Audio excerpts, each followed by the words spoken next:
রাধে রাধে। ওম নমো ভগবতে বাসুদেবায়। ওম নমো ভগবতে বাসুদেবায়। ওম নমো ভগবতে বাসুদেবায়। শ্রীমদ্ ভাগবত চতুর্থ স্কন্দ পোষণম অষ্টম অধ্যায়। ধ্রুব মহারাজের গৃহত্যাগ ও বনগমন। শ্লোক 11।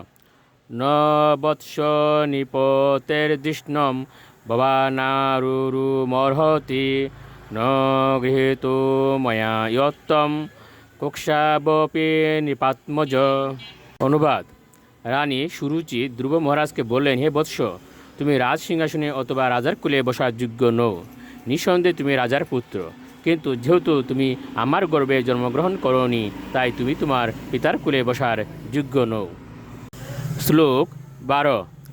বালশিভত নাত্মানম অন্য স্ত্রীর গর্ভ সম্ভৃতম নূনম বেদ ভবান্যস্য দুর্লভে অর্থে মনোরথ। অনুবাদ।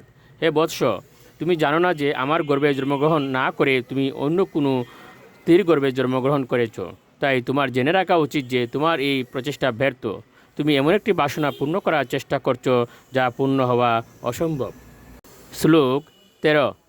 তপসারাধ্য পুরুষম তো শৈবানুগ্রহেণ মে গর্বে তম সাধয়াত্মানম ইয়দিচ্ছসি নিপাসনম। অনুবাদ। তুমি যদি রাজ সিংহাসনে আরোহণ করতে চাও, তাহলে তোমাকে কঠোর তপস্যা করতে হবে। প্রথমে তোমাকে পরমেশ্বর ভগবান নারায়ণকে প্রসন্ন করতে হবে এবং তারপর তার কৃপায় তোমাকে পরবর্তী জন্মে আমার গর্ভে জন্মগ্রহণ করতে হবে। শ্লোক 14।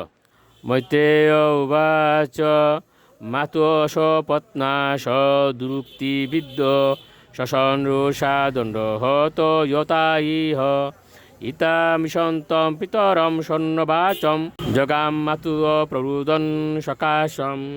অনুবাদ। মৈত্রেয় ঋষি বললেন, হে বিদুর, তার বিমাতার কর্কশ বাক্যের দ্বারা আহত হয়ে ধ্রুব মহারাজ দণ্ডাহত সর্পের মতো মহাক্রোধে দীর্ঘ নিঃশ্বাস ত্যাগ করতে লাগলেন। তিনি যখন দেখলেন যে তার পিতা কোনো প্রতিবাদ না করে নীরব রয়েছেন, তৎক্ষণাৎ তিনি সেই স্থান ত্যাগ করে তার মায়ের কাছে গিয়েছিলেন। শ্লোক 15। তম নিঃশসন্তম স্ফুরিতা দুরুষ্টম সুনীতিরুৎসঙ্গ উদুজ্য বালম নিশৈম্য তৎপৌর মুখাত নিতান্তম সা বিবতে যদ্গতিতম সপত্না। অনুবাদ। ধ্রুব মহারাজ যখন তার মায়ের কাছে গিয়েছিলেন, তখন ক্রোধে তার অদুরুষ্ট কম্পিত হচ্ছিল এবং তিনি অত্যন্ত করুণভাবে ক্রন্দন করছিলেন।